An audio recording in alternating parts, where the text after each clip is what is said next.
नमस्कार दोस्तों, TET exam fever में एक बार फिर से आपका स्वागत है। फ्रेंड्स, इस वीडियो में हम लोग डिस्कस करने वाले हैं आज के जो भी महत्वपूर्ण खबरें हैं उसके बारे में।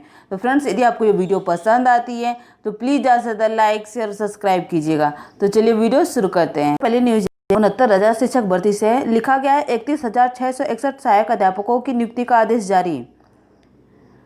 बेसिक शिक्षा के 69,000 सहायक अध्यापकों की भर्ती के पहले चरण में 31,661 अभ्यर्थियों की नियुक्ति का आदेश जारी कर दिया गया है। सुप्रीम कोर्ट के आदेश के तहत कुल पदों में से शिक्षा मित्रों के लिए 37,339 पद छोड़ते हुए सरकार ने बाकी पदों पर नियुक्ति का आदेश जारी कर दिया है। इन्हें जल्द ही नियुक्ति मिल जाएगी। 31,661 पदों में से जिलों में पहले आवंटित पद और आरक्षण को यथावत रखते हुए रिक्त पदों के अनुपात में शिक्षक नियुक्त किए जाएंगे। बेसिक शिक्षा विभाग के अधिकारी के अनुसार फर्रुखाबाद में 1,000 रिक्त पदों के लिए भर्ती की गई है। पहले चरण में कुल 31,661 को नियुक्ति दी जा रही है। इसी औसत के हिसाब से फर्रुखाबाद में 460 अभ्यर्थियों को नियुक्ति पत्र दिया जाएगा। जिले की मेरिट व आरक्षण के हिसाब से इन अभ्यर्थियों को नियुक्ति पत्र मिलेगा। और बिल्कुल ऊपर लिखा गया है कैविएट दायर करेगा विभाग के अपर मुख्य सचिव रेणुका कुमार का मानना है कि इस नियुक्ति प्रक्रिया को अदालत में चुनौती दी जा सकती है, इसलिए उन्हें स्कूल शिक्षा महानिदेशक विजय किरण आनंद को हाई कोर्ट में कैविएट दायर करने के निर्देश दिए हैं। तो फ्रेंड, चलिए देखते हैं अगली न्यूज क्या है। न्यूज है 560 भर्ती प्रस्तावों पर आगे बढ़ी कार्रवाई। पद भरे जाने पर 35,000 से अधिक युवाओं को मिल सकेगी सरकारी नौकरी। लिखा गया बिल्कुल स्टार्टिंग में मुख्यमंत्री योगी आदित्यनाथ के भर्तियों में तेजी लाने के निर्देश बाद अधीनस्थ सेवा चयन आयोग ने इससे संबंधित कार्रवाई को आगे बढ़ाने का फैसला किया है। आयोग ने सभी 560 भर्ती प्रस्तावों को विभागों को वापस कर आरक्षण संबंधी कार्रवाई नए सिरे से पूरी कर आयोग को भेजने का निर्देश दिया है। विभागों से कहा है कि वे विभाग के 31 अगस्त 2020 की अधिसूचना के अनुसार उत्तर प्रदेश लोक सेवा आयोग से कमजोर वर्गों के लिए आरक्षण अधिनियम 2020 के अंतर्गत प्रस्ताव को संशोधित कर भेजें। इस अधिनियम में आर्थिक रूप से कमजोर वर्ग के लिए 10% आरक्षण का प्रावधान किया गया है। ये रिक्त पद भरे जाएंगे तो 35,000 से अधिक युवाओं को नौकरी मिल सकेगी। अधीनस्थ सेवा चयन आयोग में पिछले 9 महीने में एक भी नया भर्ती विज्ञापन नहीं निकला। तो फ्रेंड, चलिए देखते हैं अगली न्यूज क्या है। फ्रेंड, अगली न्यूज है माध्यमिक के रिक्त सहायक अध्यापक के 3,317 पदों पर नियुक्ति 16 अक्टूबर को। लिखा गया 28 सितंबर से 8 अक्टूबर तक नियुक्ति के लिए कर सकेंगे ऑनलाइन आवेदन। बिल्कुल स्टार्टिंग में लिखा गया है माध्यमिक शिक्षा विभाग के स्कूलों में सहायक अध्यापकों के खाली 3,317 पदों पर 16 अक्टूबर को चयनित अभ्यर्थियों को नियुक्ति दी जाएगी। उन्हें अपनी पसंद के जिले और स्कूल में नियुक्ति के लिए वेबसाइट है इस पर आवेदन करना होगा। यह वेबसाइट 25 सितंबर को चालू हो जाएगी। आगे लिखा गया उप मुख्यमंत्री डॉक्टर दिनेश शर्मा ने बताया कि यूपी लोक सेवा आयोग ने वर्ष 2018 में राजकीय माध्यमिक विद्यालय में सहायक अध्यापक 10,768 पदों पर भर्ती के लिए विज्ञापन निकाला था। आयोग ने विभिन्न विषयों के पुरुष संवर्ग में 1,772 और महिला संवर्ग में 1,547 अभ्यर्थियों को सहायक अध्यापक पद पर नियुक्ति देने की संस्तुति की है, जबकि कला विषय का परिणाम फिलहाल स्थगित कर दिया गया है। वहीं सामाजिक विज्ञान व हिंदी विषय का परीक्षा परिणाम अभी घोषित नहीं किया गया है। उन्होंने उम्मीद जताई कि इन दोनों विषयों के परिणाम भी जल्द घोषित किए जाएंगे। उन्होंने बताया कि राष्ट्रीय माध्यमिक शिक्षा अभियान के विद्यालयों और जिले के पंडित दीनदयाल उपाध्याय मॉडल विद्यालयों में सहायक अध्यापकों के रिक्त पदों को प्राथमिकता से भरा जाएगा। तो फ्रेंड, चलिए देखते हैं अगली न्यूज क्या है। न्यूज है इलाहाबाद विश्वविद्यालय एवं कॉलेजों में प्रवेश के लिए परीक्षाएं 26 सितंबर से। बोल्ड कलर में लिखा गया है सबसे पहले स्नातक की प्रवेश परीक्षा 5 अक्टूबर तक चलेगी परीक्षाएं। इलाहाबाद विश्वविद्यालय एवं संगठक महाविद्यालय में प्रवेश के लिए परीक्षाएं 26 सितंबर से शुरू होने जा रही है और 5 अक्टूबर तक चलेगी। सबसे पहले स्नातक और अंत में PGAT2 एवं इंस्टीट्यूट ऑफ प्रोफेशनल स्टडीज के तहत संचालित पाठ्यक्रमों की प्रवेश परीक्षाएं होगी। प्रवेश परीक्षाएं 2 पालियों में सुबह 9:30 से 11:30 और दोपहर से शाम 4 बजे तक आयोजित की जाएगी।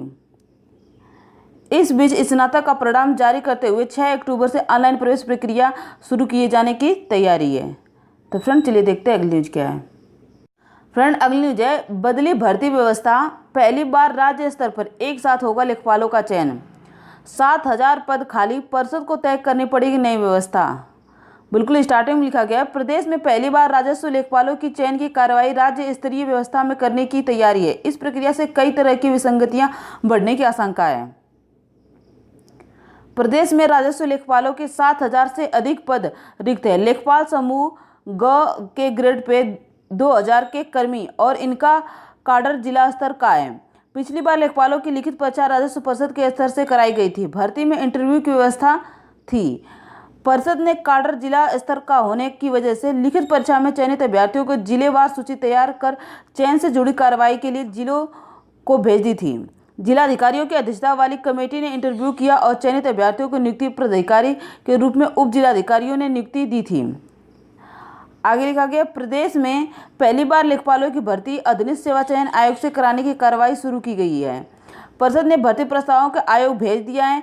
आयोग राज्य स्तर पर भर्ती कार्रवाई करता है और चयन की पूरी प्रक्रिया आयोग के स्तर से संपन्न होगी। आयोग आवेदन के समय जिले का विकल्प नहीं लेता है और लिखित परीक्षा में प्राप्त अंकों की मेरिट के आधार पर प्रदेश स्तर की चयन सूची तैयार करता है। बताया जा रहा है कि आयोग की नियमावली में जिले स्तर की चयन सूची तैयार करने का प्रावधान नहीं है। ऐसे में आयोग ने अपनी प्रक्रिया फेरबदल नहीं किया तो लेखपालों का भी चयन कर प्रदेश स्तर की मेरिट तैयार कर राजस्व परिषद को भेजने की कार्रवाई करेगा। ऐसे में आगे लेखपालों की नियुक्ति जिले स्तर पर, मंडल स्तर पर या प्रदेश स्तर पर किस तरह हो, यह राजस्व परिषद को तय करना होगा। और आगे लिखा गया, आर्थिक चुनौतियां बढ़ेगी। राजस्व लेखपालों का चयन यदि मंडल या राज्य स्तर पर होता है तो इससे नवनियुक्त कर्मियों की चुनौतियां बढ़ सकती हैं। 2,000 ग्रेड पे का कर्मी होने की वजह से महंगाई के दौर में दूसरे जिलों में नियुक्ति से आर्थिक व पारिवारिक समस्या शुरू होगी। बेसिक शिक्षकों की तरह नियुक्ति के बाद ही जिले व मंडल में तबादलों का प्रयास शुरू करने को मजबूर होंगे। न्यूज है, LT ग्रेड अभ्यर्थियों को मुख्य परिणाम में शामिल किए जाने के मामले में जवाब तलब।